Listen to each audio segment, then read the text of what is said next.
पिछली बार हमने आत्मा परमात्मा और कर्मों के कानून के बारे में चर्चा की और आध्यात्म के मूलभूत सिद्धांतों तथा उसके व्यवहारिक पक्ष को थोड़ा सा समझने की कोशिश की।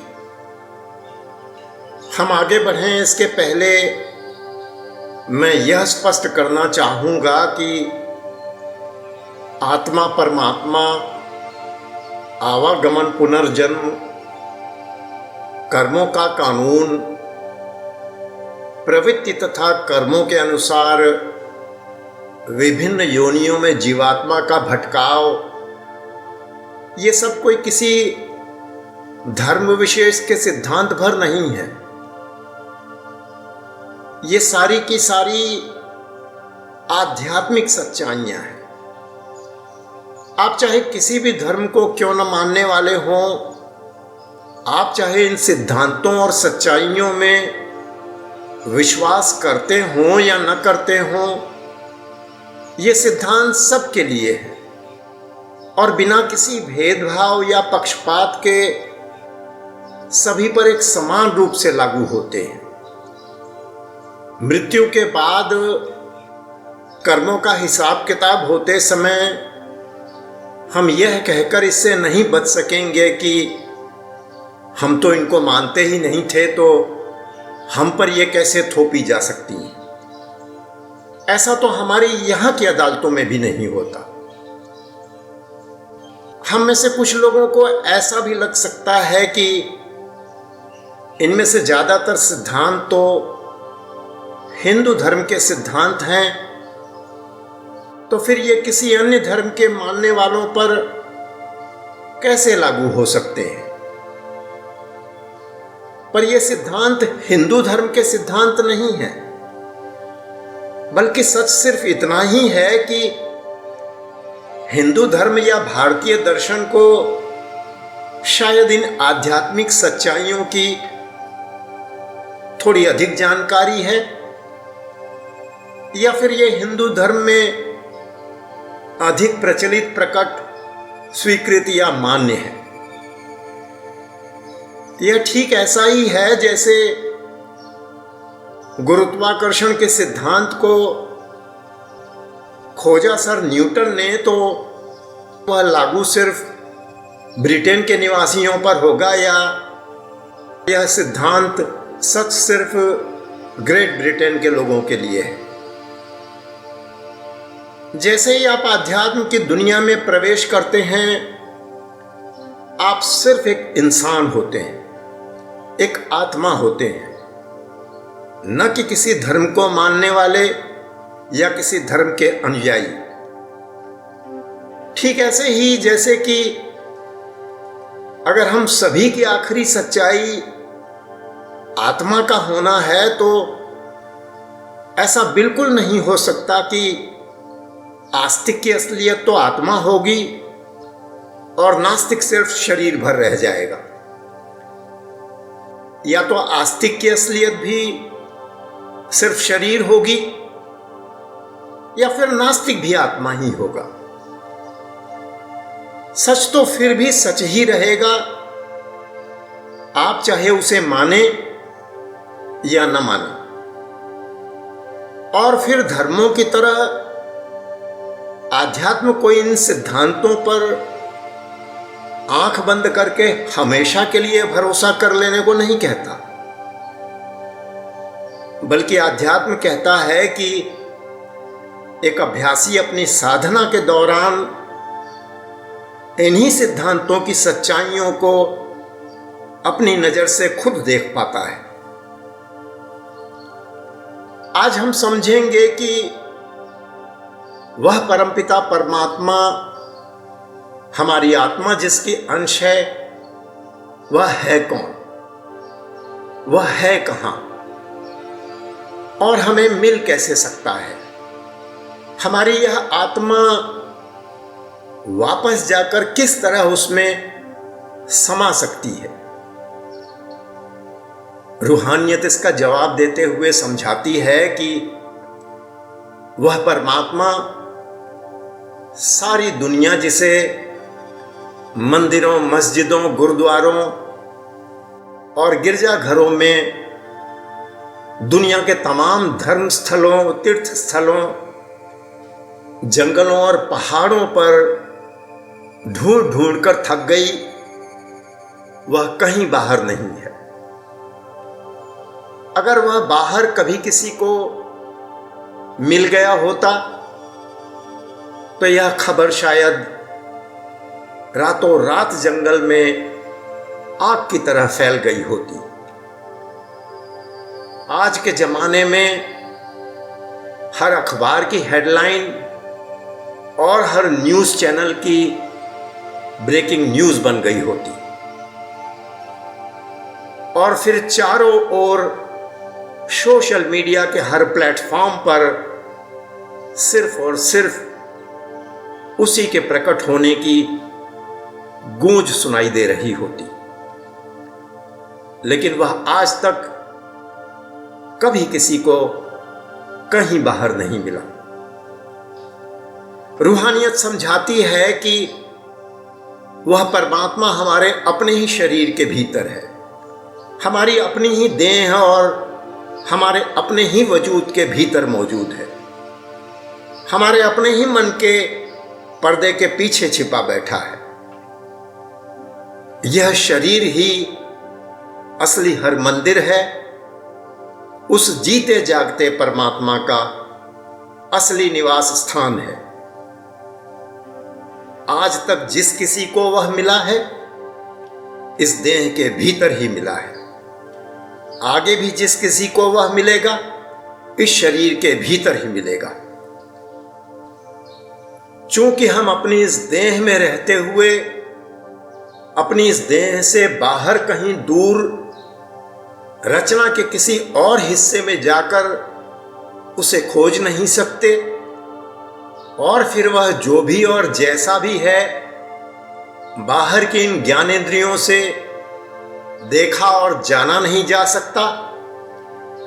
वह किसी मंदिर, मस्जिद या गिरजाघर में समा नहीं सकता।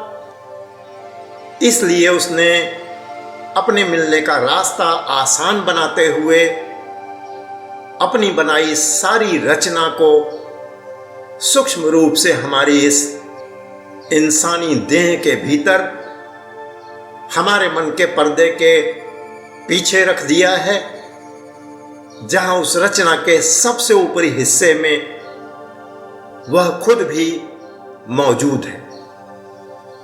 हमारी इस इंसानी देह में कुल 10 दरवाजे हैं, 2-2 आंख, कान और नाक के, 7वां हमारा मुख और फिर 2 नित्य क्रियाओं की इंद्रियां।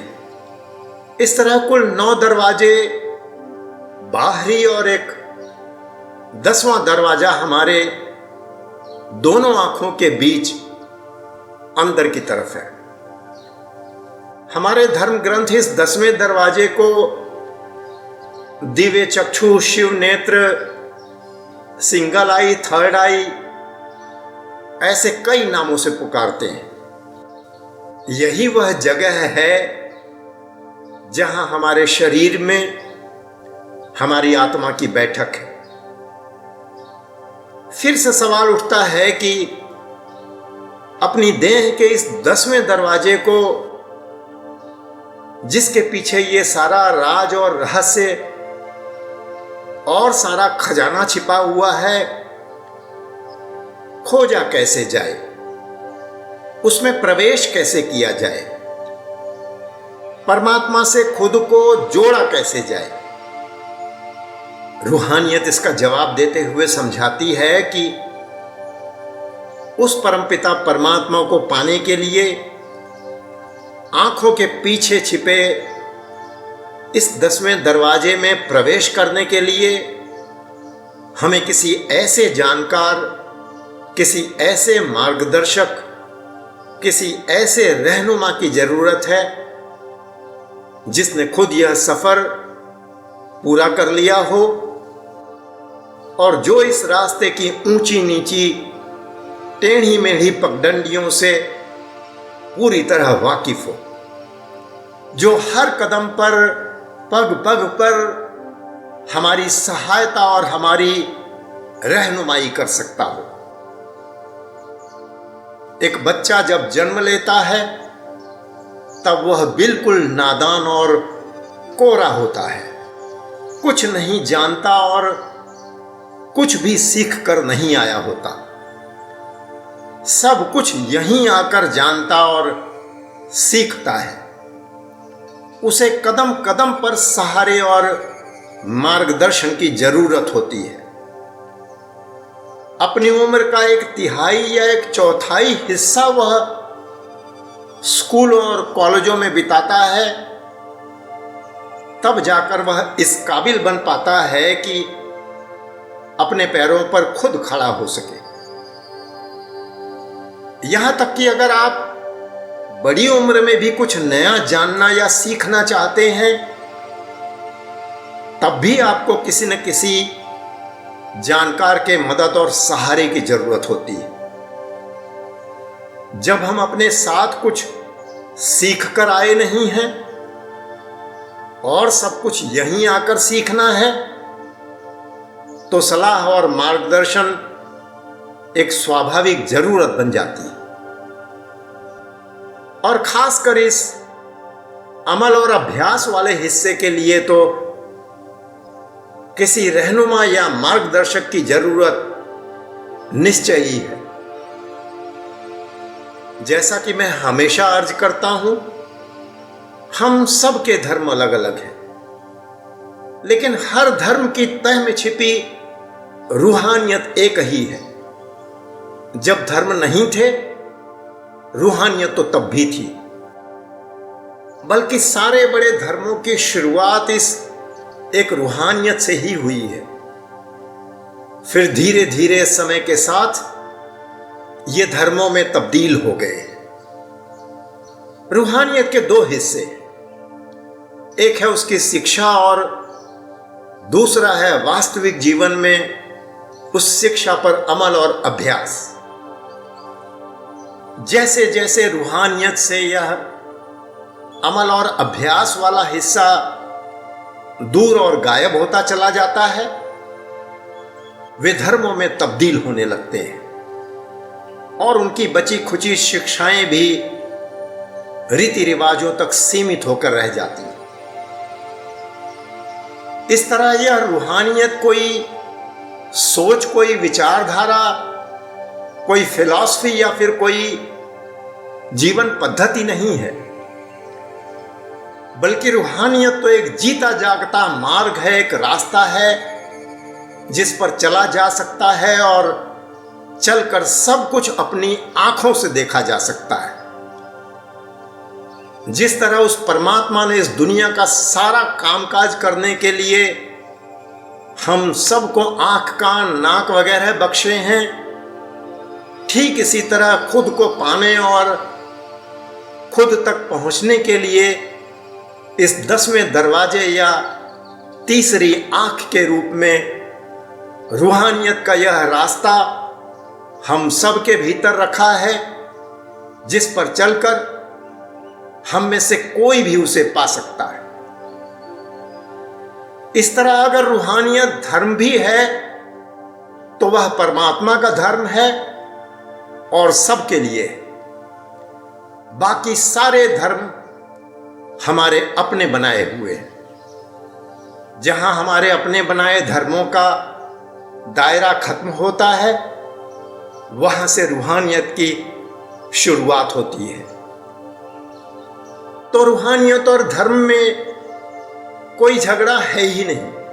इस बात का भी नहीं कि परमात्मा एक है या एक से ज्यादा।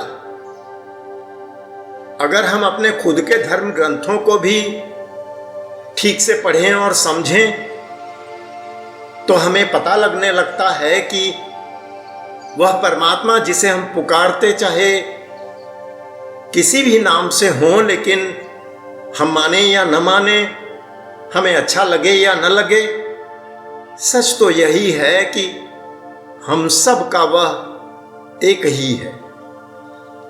लड़ाई इस बात की है ही नहीं कि वह एक है या एक से ज्यादा है, बल्कि लड़ाई सिर्फ इस बात की है कि वह किसका है।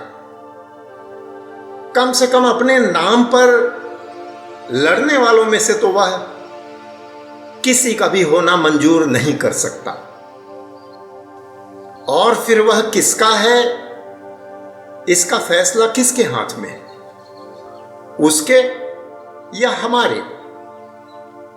हम ताकत के जोर से थोड़ी देर के लिए एक दूसरे से जो चाहे मनवा लें, लेकिन अगर ताकत के जोर से उसे भी जीत लेने का दावा है, तो फिर हमारे लिए इस सवाल का जवाब भी फिर से ढूंढने की जरूरत है कि असली परमात्मा कौन है, वह या फिर हम? अगर वह सर्वशक्तिमान है तो ताकत के जोर से तो उसे नहीं जीता जा सकेगा, और न ही वह किसका है इसका फैसला भी हम कर सकेंगे। किसी सर्वशक्तिमान के दरबार में तो सिर्फ प्रार्थना की ही जगह हो सकती है, और वहां सिर्फ उसी की मर्जी चला करती है। तो परमात्मा के दरबार में और रूहानियत के रास्ते पर पहला कदम रखने से भी पहले इस सच को मानना होगा कि वह सबका है, साझा है, एक बराबर का है। हम और सब कुछ बांट सकते हैं पर उसे नहीं बांट सकेंगे। इस तरह हम किसी भी धर्म में रहकर उस रूहानियत से फायदा उठा सकते हैं जो उस परमात्मा को पाने का असली रास्ता है। रूहानियत से फायदा उठाने के लिए न हमें अपना धर्म बदलने की जरूरत है, न अपना मजहब बदलने की जरूरत है, न ही अपना देश और अपनी जाति छोड़ने की जरूरत है।